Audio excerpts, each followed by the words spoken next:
Hidup Malaysia! Merdeka Malaysia! Saksikan kami daripada Republik Indonesia. Kami hormati apa yang kami tanda tangani. Kami hormati Manila Agreement. Kami akan jalankan Manila Agreement. 16 September 1963, meski melanggar perjanjian Manila, Malaysia yang ditunggangi oleh Inggris mengumumkan pembentukan negara Federasi Malaysia secara tiba-tiba tanpa sepengetahuan Indonesia dan Filipina. Yang mendurhakai Manila Agreement ialah Tengku Abdul Rahman Bumrah, antek daripada imperialisme. Melihat kelicikan Malaysia yang melanggar janji dari berbagai kesepakatan itu, akhirnya Indonesia pun murka dengan langkah Malaysia dan amarah Presiden Soekarno pun meluap. Hal ini membuat Indonesia memutus hubungan diplomatik dengan Malaysia. Dengan begitu, suasana di dua negara ini memanas, yang mana kemudian melahirkan pergolakan demonstrasi besar-besaran. Di Indonesia, sehari setelah pembentukan Federasi Malaysia, misalnya, Kedutaan Besar Inggris dan sebanyak 21 rumah stafnya yang berada di Jakarta dibakar habis. Mobil-mobil dibakar, perkebunan-perkebunan Inggris di Jawa dan Sumatera disita, dan kemudian pemerintah mengumumkan penyitaan atas semua milik Inggris di Indonesia. Di lain sisi, di hari yang sama di Kuala Lumpur, para demonstran menyerbu kantor Kedutaan Republik Indonesia dengan merobek-robek foto Soekarno dan bahkan membawa serta menginjak-injak lambang Garuda Pancasila ke hadapan Tunku Abdurrahman. Aksi para demonstran Malaysia itu membuat Presiden Soekarno sebagai pemimpin besar revolusi Indonesia kian marah, yang pada akhirnya Presiden Soekarno melancarkan kampanye Ganyang Malaysia. Ganyang Malaysia sekarang juga. Akhirnya, Malaysia yang baru merdeka harus bersiap diri menghadapi negara tetangganya dengan populasi terbesar se-Asia Tenggara. Video ini merupakan video bagian kedua yang akan membahas mengenai berakhirnya konfrontasi Indonesia-Malaysia, mulai dari intervensi pihak asing, aksi sabotase, peperangan, hingga penyebab berakhirnya apa yang disebut dengan periode konfrontasi. Ganyang Malaysia sekarang juga.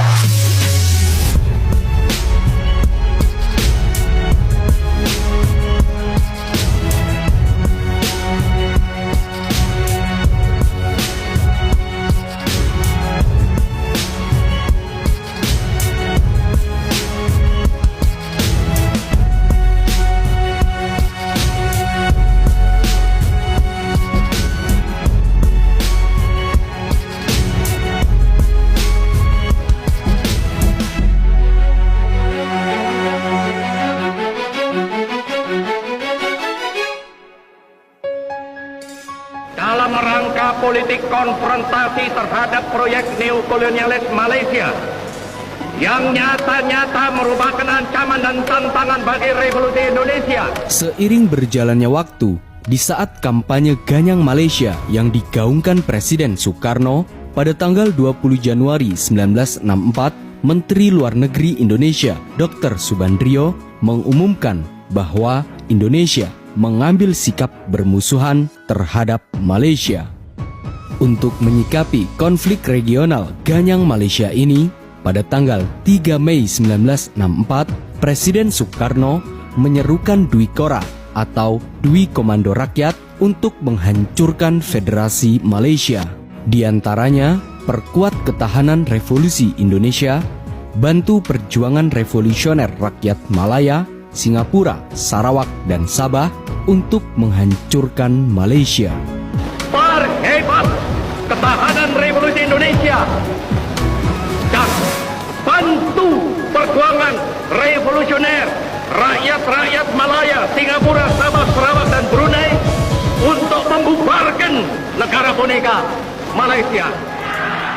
Guna mendukung aksi Dwi Kora ini, pemerintah membuka pendaftaran sukarelawan untuk dikirim berperang ke wilayah-wilayah seperti Sabah dan Sarawak. Seruan atau komando Presiden Soekarno ini disambut baik oleh masyarakat dan ABRI. Sekitar 21 juta orang dilaporkan mendaftarkan diri sebagai sukarelawan Dwi Kora. Untuk mensukseskan seruan perang Dwi Kora ini, pihak militer Indonesia memutuskan untuk melibatkan personel militer lebih banyak guna mendampingi dan memperkuat para sukarelawan di daerah musuh.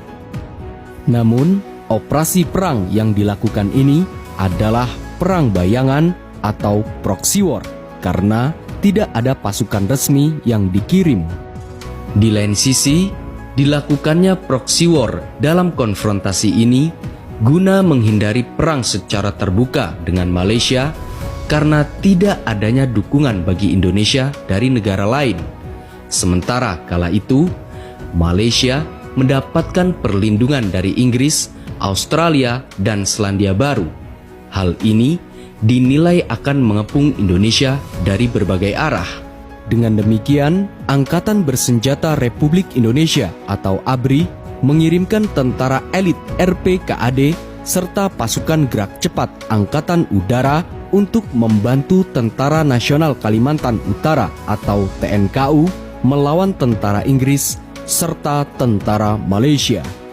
Selain itu, untuk mengurangi keterlibatan militer Indonesia, dibentuklah sebuah milisi dari pasukan sukarelawan. Salah satu milisi bentukan Indonesia ini adalah Pasukan Gerilya Rakyat Sarawak atau PGRS dan Pasukan Rakyat Kalimantan Utara atau PARAKU yang didominasi etnis Tionghoa di Kalimantan.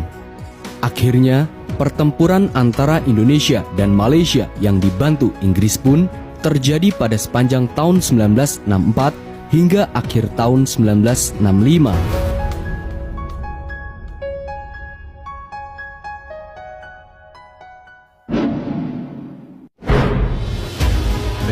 The four British colonies, Singapore, Sarawak, Brunei, and North Borneo. Untuk melawan tentara Malaysia yang dibantu oleh Inggris, militer Indonesia menggunakan metode klasik serangan secara langsung, yakni dengan menginfiltrasi perbatasan Malaysia. Sehingga terjadilah berbagai pertempuran di wilayah Tebedu, Kalabakan, Tawau, Sebatik, dan beberapa tempat lainnya di Kalimantan Utara. Over 45,000 Empire troops are deployed. Sementara itu, pihak Malaysia yang dibantu Inggris hanya berfokus untuk mempertahankan wilayah-wilayah dan menghindari atau meminimalkan pertempuran dengan militer Indonesia. Mengingat Inggris dan Malaysia tidak menginginkan adanya peperangan. This film was made at the northern end of a border which stretches for 1,000 jungle miles. Namun, karena wilayah Kalimantan yang kala itu dipenuhi hutan yang lebat, serangan secara langsung yang dilakukan oleh militer Indonesia ini memiliki hambatan yang signifikan, baik minimnya bantuan logistik maupun bantuan persenjataan. Bahkan, kala itu, pandangan dan wawasan mengenai peta Kalimantan atau tempat operasi ini sangatlah terbatas, sehingga serangan secara langsung militer Indonesia melawan Malaysia ini beberapa kali mengalami kegagalan. Namun, meski mengalami berbagai kegagalan, pihak Indonesia menggunakan taktik lain, yakni dengan menggunakan aksi sabotase dan pengeboman.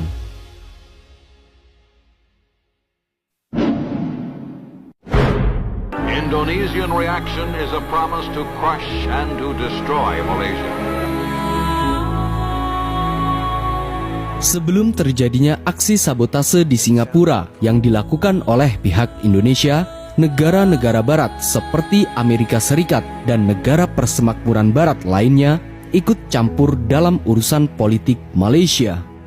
Pada tanggal 7 Januari 1965 misalnya, atas dorongan Inggris dan intervensi Amerika Serikat, Malaysia diterima sebagai anggota tidak tetap Dewan Keamanan PBB. Sehingga Presiden Soekarno kemudian menarik Indonesia dari PBB pada tanggal 20 Januari 1965 dan mencoba memainkan kekuatan politiknya melalui Konevo, yang mana Konevo ini digagas oleh Presiden Soekarno untuk membentuk kekuatan blok baru yang terdiri dari negara-negara berkembang guna menyaingi kekuatan blok barat.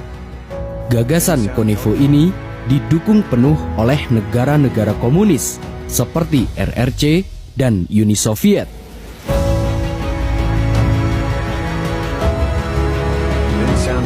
Terlibatnya beberapa negara dalam konfrontasi Indonesia-Malaysia membuktikan bahwa konflik ini yang kemudian menentukan arah daripada era Perang Dingin. Namun, lagi-lagi usaha Indonesia dalam Konevo ini tidak membuahkan hasil sama sekali, bahkan mengalami kegagalan. Akhirnya, pihak Indonesia memilih untuk menggunakan taktik lain dalam menghancurkan Malaysia, yakni melakukan aksi sabotase. Indonesia made the decision to name a Navy ship after two Marines who bombed McDonald House in Singapore in 1965, killing 3 civilians. Salah satu aksi sabotase ini dilakukan oleh Janatin alias Usman dan Thohir alias Harun di Hotel McDonald, Singapura. Aksi yang dilakukan pada tanggal 10 Maret 1965 dini hari ini diledakkan oleh bom serta guncangan yang hebat di Hotel McDonald yang di dalamnya terdapat puluhan orang sipil Singapura. Ledakan yang dilakukan oleh marinir Indonesia Usman dan Harun ini menewaskan 3 orang dan puluhan orang lainnya mengalami luka-luka, sehingga trauma dan kebingungan tersebar di seluruh Singapura. Serangan-serangan serupa sebenarnya banyak dilakukan di Singapura dan tentu tidak akan terhenti. Pesan Indonesia daripada aksi sabotase ini adalah menghancurkan Federasi Malaysia yang di dalamnya terdapat Singapura. Akhirnya, karena aksi sabotase dan berbagai serangan di Singapura ini mendorong Perdana Menteri Singapura mengecam Indonesia.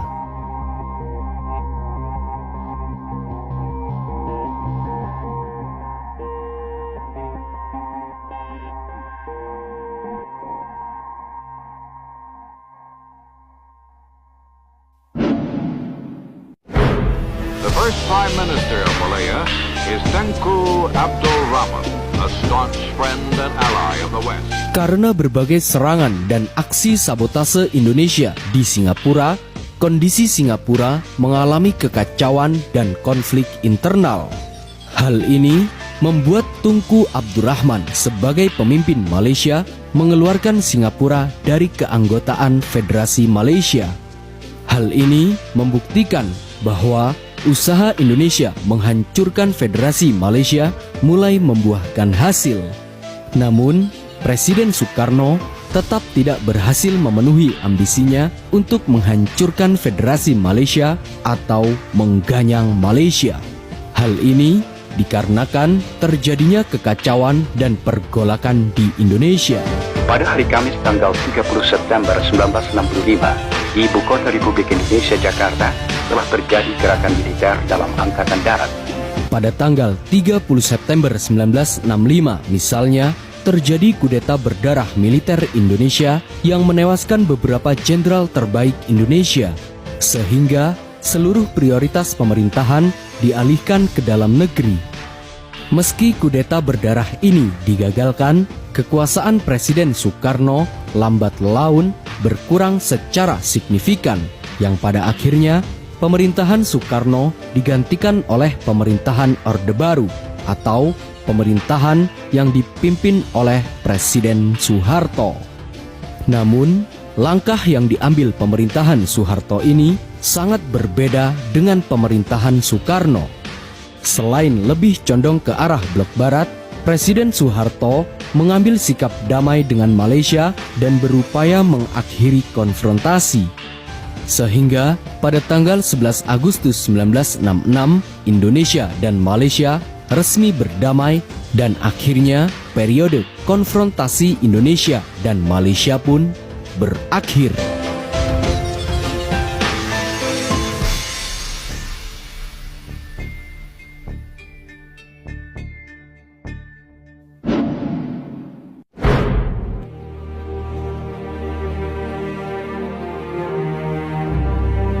Meski peperangan Indonesia dan Malaysia telah berakhir, sebagian pasukan dan pejuang yang terlibat dalam konfrontasi ini dihabisi oleh militer Indonesia.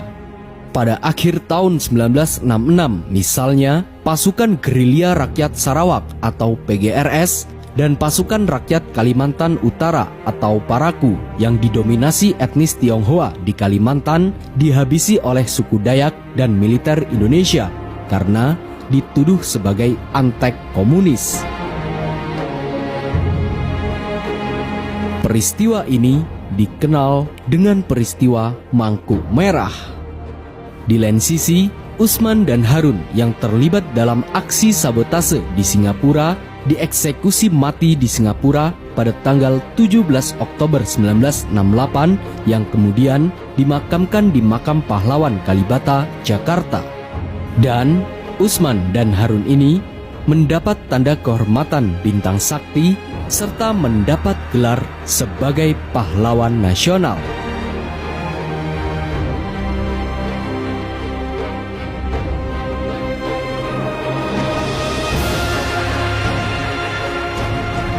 Politik dan kekuasaan terkadang melahirkan konflik, tragedi, dan peperangan. Peperangan yang selalu menghilangkan nyawa seseorang dan demi kepentingan segelintir elit tak lain hanyalah sebuah peperangan yang sia-sia. Bahkan akan melahirkan balas dendam tiada henti untuk selamanya. Salam Mata Hati Pemuda, salam Jas Merah.